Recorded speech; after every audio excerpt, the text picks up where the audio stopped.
দুপুরে 4 রাকাত নামাজ পড়লে জীবনের সকল নেক আশা আল্লাহ তাআলা পূরণ করে দিবেন। এই সময়টা হচ্ছে সবচেয়ে গুরুত্বপূর্ণ সময়।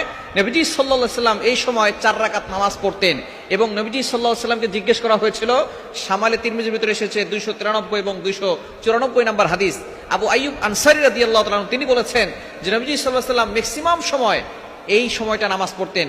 জাওয়ালের নামাজ বলা হয় এই নামাজটাকে, জাওয়ালের নামাজ অর্থাৎ যখন সূর্য ঢলে যাওয়ার পরে যে সময় নামাজ পড়া নিষিদ্ধ, সেই সময়ের পর থেকে যখন নামাজ পড়া শুরু হয়ে যাবে, অর্থাৎ জোহরের নামাজের রক্ত যখন শুরু হবে ওই সময় আপনি জাওয়ালের 4 রাকাত নামাজ পড়বেন।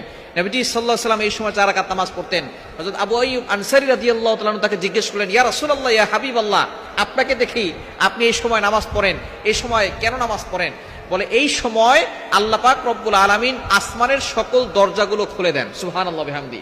ইন্না আবওয়াবাস সামা তুফতাহু ইনদা জাওয়ালিশ শামস, যখন সূর্য